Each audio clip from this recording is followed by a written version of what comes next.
Let's talk a little bit about contingencies and whether you should waive or not waive. Those are some of the most important questions you can ask when looking at writing an offer, looking at doing a deal.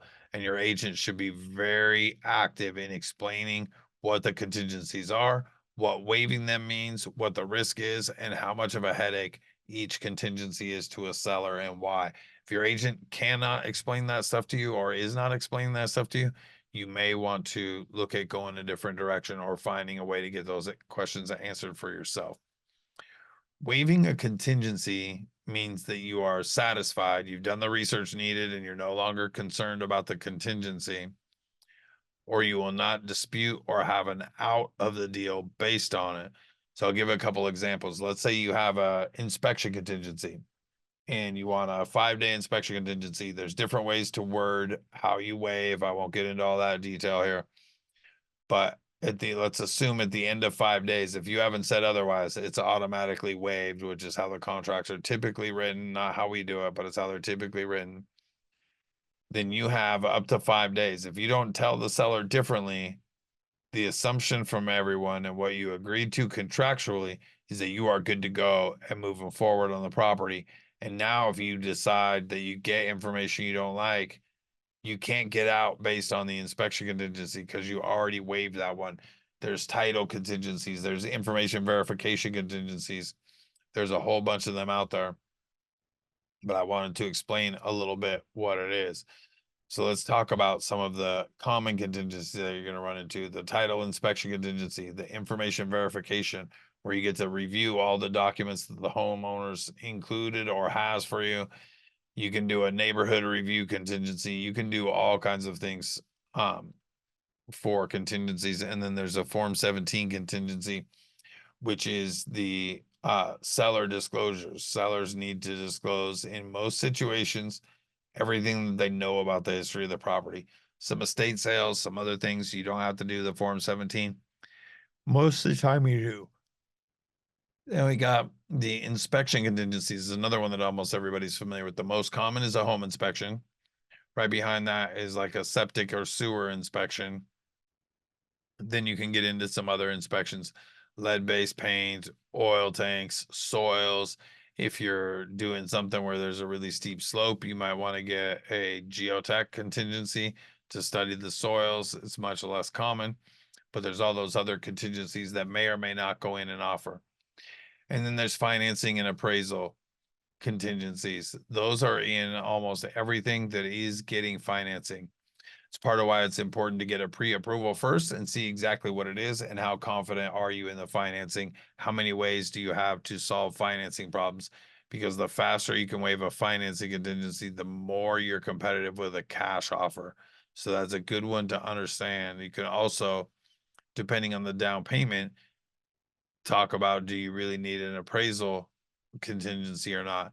If you have a ton of cash and you don't mind sticking it in the deal, you can waive the appraisal contingency because even if the appraisal comes in low, you can just cover the difference with cash and the bank approval will still be good. The fewer the contingencies that you have in your offer, the stronger it's going to be, the more likely the seller is going to accept it. Every contingency is a way for you to get out of the deal or renegotiate the deal. That's why sellers do not want you to have them. Also, the faster you can waive contingencies, the stronger your offer. Sometimes lately, I've seen some sellers whose agents did not put the preliminary title commitment in.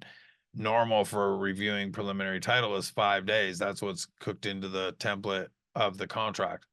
You can change that. I usually change it to 1 day if I need to have a title contingency, so I have some time to look at it. If I see things that I don't like or questions we have, I can ask for an extension or I can get out of the deal. But the faster you can get through those things, the more confident the seller is in being able to say yes to your offer and that they get to feel good about it. Just a reminder, you do want to be mindful of the impact of waiving each one, exactly what it means. When is your earnest money going to really be at risk? And what is the downside to if you waive it and something comes up and you can't move forward, what is the downside? Typically, that is the earnest money. at least if you fill out the contracts how we fill them out, and most people do, there's two options for what's to do there. We check the earnest money, so then you're controlling what's the worst that could happen. What's the worst thing that can happen is they can keep my earnest money for this. So you do want to be cautious and stay comfortable, right? There's going to be discomfort anyways, but you really have to trust your gut, is what I've seen people have good success with. And that means not that there aren't butterflies, not that there isn't anxiety or apprehension, but that you can set them aside and see that it's not an unrealistic fear, that this is good. I've done my due diligence and I'm able to move forward and trust that I've done the right things. Barring all the unknowns, you can't manage to that. You can't manage against fraud.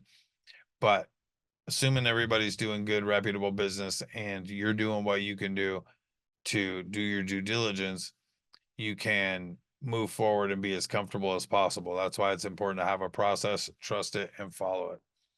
Because when you waive, you lose the right to get your earnest money back. Now, it is contingent specific.